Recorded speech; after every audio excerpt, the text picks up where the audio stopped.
156 कोटी रुपये खर्च करून देखील अपेक्षित लाभ मिळाला नसेल तर त्याला काय म्हणायचं? अपयश म्हणायचं, नियोजनाचा अभाव म्हणायचा, सरकारी कारभार म्हणायचं की वरील सर्व पर्याय लागू आहेत असं म्हणायचं? तुम्ही विचार करत असाल हे एकापाठोपाठ एक प्रश्न आम्ही का विचारतोय? त्याचं उत्तर दडलंय धुळे शहरामध्ये. धुळे महापालिकेनं पाणी पुरवठा वाढवण्यासाठी एक योजना राबवली. त्याचं काम पूर्ण सुद्धा झालं, मात्र अपेक्षित लाभ जनतेला मिळतच नाही. नेमकं काय घडतंय तिथे पाहूया या स्पेशल रिपोर्टमध्ये.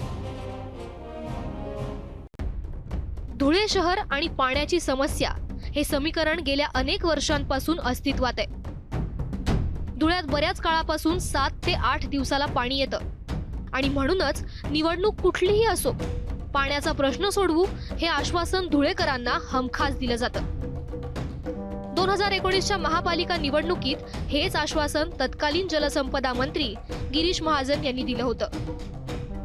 अखेर 2023 साली अमृत 2 योजनेअंतर्गत काम सुरू झालं आणि अक्कलपाडा धरणातून धुळे शहरापर्यंत गुरुत्वाकर्षणाच्या सहाय्यानं पाणी आणायचं, जेणेकरून विजेचं बिल वाचेल असं ठरलं. या योजनेमुळे 1 दिवस आड पाणी येईल असं स्वप्न धुळेकरांना दाखवण्यात आलं.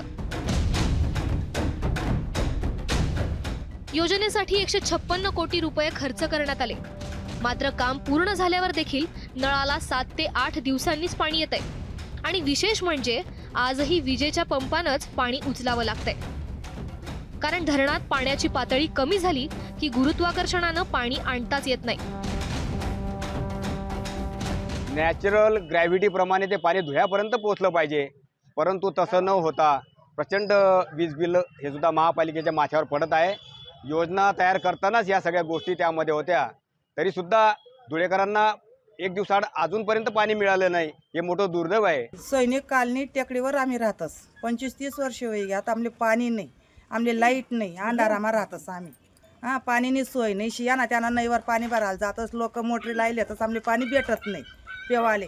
आम्ही कत दूर दूर थाई पाणी लयतस, तर आमनाकडे फिरसन द्या का दादा, आमनी बी जराशी व्यवस्था करा. आमच्याकडनं एवढी विनंती आहे, तर भाऊ दादा एवढं करा, अनुभया विनंती आम्ही विनंती करतोय, आमच्यासाठी आम्हाला पाण्याची सोय करा.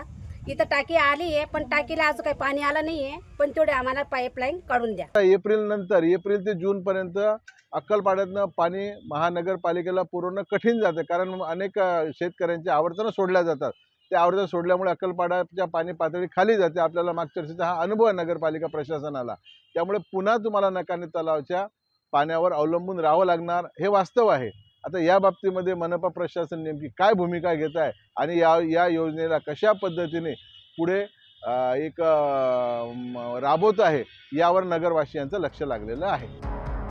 मुळात धुळे शहराला दिवसाला 60 कोटी लिटर पाण्याची गरज भासते, मात्र तेवढी पाण्याची क्षमताच नाहीये आणि म्हणूनच 156 कोटी रुपये हे गुरुत्वाकर्षणानं पाणी आणण्यासाठी खर्च करण्याऐवजी साठवण क्षमतेवर खर्च केले असते तर आज प्रत्येक घरात 1 दिवस आड का होईना पण पाणी आलं असतं, अशी भावना अनेक धुळेकर व्यक्त करतायत. दरम्यान 26 जानेवारीपासून शहराला 1 दिवसाला पाणी पुरवठा करण्याचं नियोजन केलंय, असा दावा धुळे महापालिका करते. याची चाचपणी देखील सुरू झालीय. 1 दिवसाआड पाणी ते शक्य झालंय, पण पूर्ण धुळे शहरासाठी जर आपल्याला द्यावं लागेल पाणी, तर काही ठिकाणी रिझर्वायरची अडचण आहे.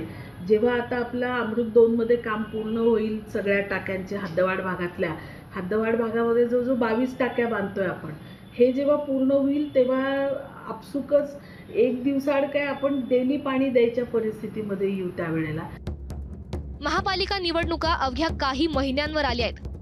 अशातच धुळेकरांची तहान भागवली नाही तर त्याचे पडसाद निकालांवर दिसण्याची दाट शक्यता आहे. होऊ घातलेल्या महानगरपालिका निवडणुकांच्या पार्श्वभूमीवर आता महापालिकेने हे नियोजन करावे आणि धुळे शहराला पाणी पुरवठा करावा, अशी अपेक्षा नागरिकांमधून व्यक्त होतीये. मात्र गेल्या 5 वर्षांमध्ये नागरिकांना पाण्याच्या समस्येला जे सामोरं जावं लागलं, त्याचा परिणाम येत्या महानगरपालिकेच्या निवडणुकीत बघायला मिळतोय का, हे देखील बघणं महत्त्वाचं असणार आहे. धनंजय दीक्षित, एबीपी माझा, अक्कलपाडा. एबीपी माझा, उघडा डोळे बघा नीट.